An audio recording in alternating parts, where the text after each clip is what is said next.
All right, so we all love a good most beautiful people list, right? Yeah, definitely. It's fun to see who makes the cut. It is, even if, like, we all know beauty is totally subjective. Right.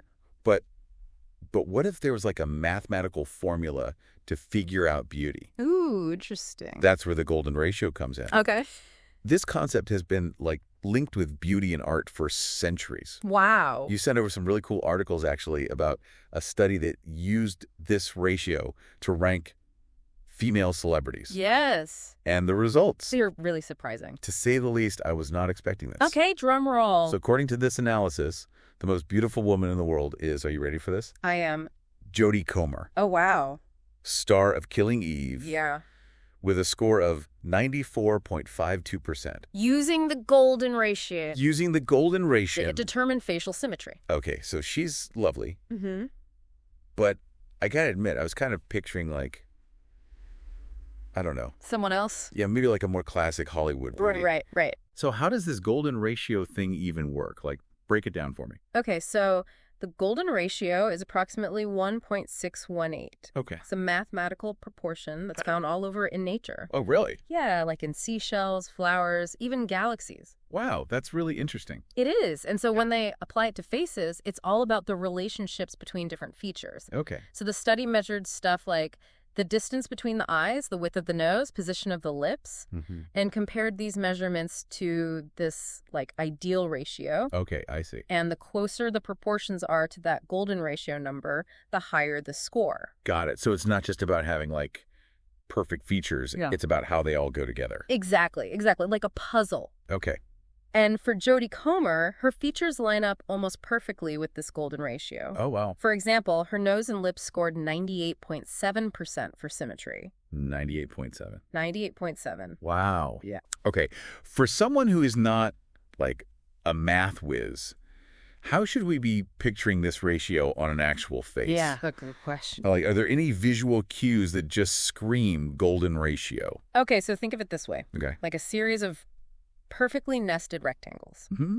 And each rectangle has sides that are in that 1.618 proportion. Okay. So if you overlay these rectangles on a face, the features should line up with certain points in those shapes. Interesting. It's very specific. Yeah. Okay. So I'm starting to get it a little bit. Yeah, good. But before we like go too far down the geometry rabbit hole, Right. tell me, who else is on this most beautiful list? Oh, yeah. Okay. So Zendaya and Bella Hadid were right behind Comer. Oh, okay. The list also included Beyoncé, Of course. Ariana Grande, Taylor Swift. Wow, big name. Big names. Yeah.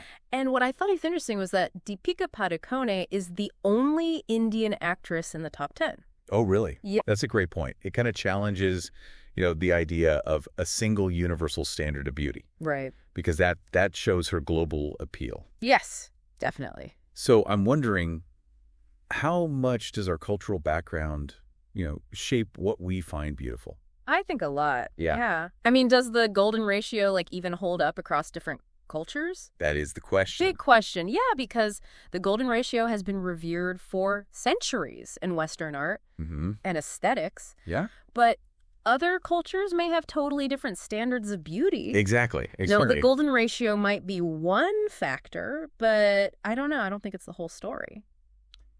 What, beauty standards have changed so much over time, too. Oh, yeah, for sure. If you think about the, iconic beauties from different eras, their looks are all so different. Totally. What was considered beautiful in the 1920s is so different from what we think of as beautiful today. Absolutely. Right. Yeah. And comparing this list to other historical most beautiful lists really shows how subjective it all is. Yes, I agree. Ultimately, it's about way more than just measurements. It's things like personality, charisma, Definitely. cultural trends. Big time. All play a role. Mm-hmm. So what's the takeaway here? The golden ratio might be a fun way to think about facial symmetry. Yeah, it's cool. Yeah, a little bit geeky. It's a little geeky. I'm here for it, but Me too.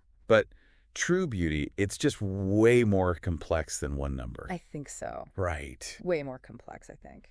What do you think? Yeah, this deep dive, it reinforces this idea that beauty is just so many things. Yeah. It's biology, culture, personal preference, all wrapped into one. It really makes you think. It does, yeah. Does knowing about the golden ratio change how you see beauty? Ooh, good question. Or does it just prove that beauty really is in the eye of the beholder? Yeah, that's for our listeners to decide.